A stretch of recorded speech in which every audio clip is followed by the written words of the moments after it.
बोडो विवाद को लेकर केंद्र सरकार ने ऐतिहासिक बोडो समझौते पर हस्ताक्षर किए हैं। केंद्र, असम सरकार और बोडो उग्रवादियों के प्रतिनिधियों के बीच हुए इस समझौते के बाद गृह मंत्री अमित शाह ने कहा कि अब असम और बोडो के लोगों का स्वर्णिम भविष्य सुनिश्चित होगा। इस समझौते के साथ ही करीब 50 साल से चला आ रहा बोडोलैंड विवाद समाप्त हो गया, जिसमें अब तक 2823 लोग अपनी जान गंवा चुके हैं। केंद्र सरकार ने सोमवार को असम के प्रतिबंधित उग्रवादी गुट national democratic front of Bodoland NDFB के साथ एक समझौते पर हस्ताक्षर किए। केंद्रीय गृह मंत्री अमित शाह की मौजूदगी में केंद्र सरकार, असम सरकार और बोडो उग्रवादियों के प्रतिनिधियों ने त्रिपक्षीय समझौते पर हस्ताक्षर किए। अमित शाह ने कहा कि इस समझौते के बाद अब असम और बोडो के लोगों का स्वर्णिम भविष्य सुनिश्चित होगा।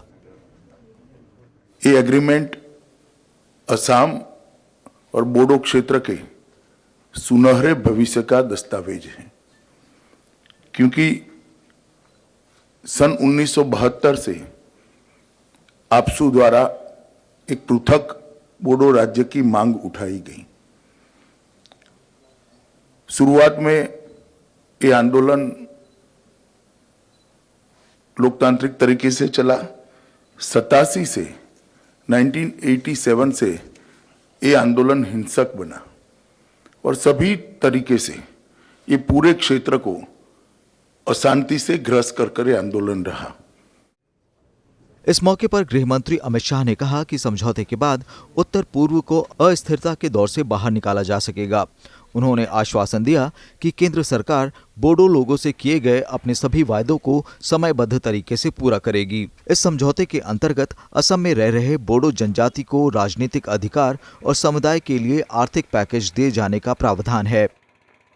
बहुत सारे युवाओं को पढ़ाई लिखाई के लिए अच्छे इंस्टीट्यूशंस खड़े हुए इस प्रकार के काम, और बहुत सारे नॉर्थ ईस्ट के समग्र क्षेत्र की आरोग्य की सुविधाओं के काम करें। तो जो नारा दिया था प्रधानमंत्री जी ने, सबका साथ सबका विकास, और अब इसके साथ सबका विश्वास जोड़कर ये पूरे नॉर्थ ईस्ट क्षेत्र को एक अशांति से बाहर लाने का, अस्थिरता से बाहर लाने का एक प्रयास हुआ है।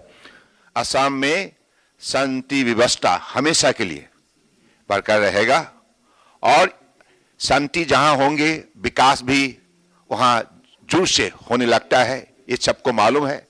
तो इसलिए आज जो एग्रीमेंट बोडो ऑर्गेनाइजेशन से हुआ है, मैं खास करके इस विषय पर बोडो लीडर्स को धन्यवाद देना चाहता हूं, क्योंकि उन लोगों ने बहुत इस विषय पर सहयोग किया। समझौते के तहत बोडोलैंड टेरिटोरियल एरिया डिस्ट्रिक्ट्स में आने वाले गांवों में बदलाव के लिए एक कमीशन का गठन होगा। BTC की शक्तियों और कार्यप्रणाली की समीक्षा की जाएगी। BTAD के बाहर के इलाकों में रहने वाले बोडो लोगों के लिए बोडो कछारी वेलफेयर काउंसिल बनाया जाएगा। बोडो लोगों की पहचान, शिक्षा, भाषा और भूमि अधिकारों से जुड़े मुद्दों का समाधान किया जाएगा। BT से जुड़े मुद्दों के समाधान के लिए असम सरकार अलग विभाग का गठन करेगी। NDFB के सदस्यों का आत्मसमर्पण और उनके पुनर्वास को समझौते में शामिल किया गया है। BTC के दायरे में आने वाले इलाकों के विकास के लिए असम सरकार 3 साल तक 250 करोड़ रुपए हर साल देगी। इसके अलावा समझौते के अमल के लिए केंद्रीय गृह मंत्रालय, असम सरकार, BTC और बोडो संगठन की साझा निगरानी कमेटी बनाई जाएंगी। रविंद्र शोराण, राज्यसभा टीवी, दिल्ली।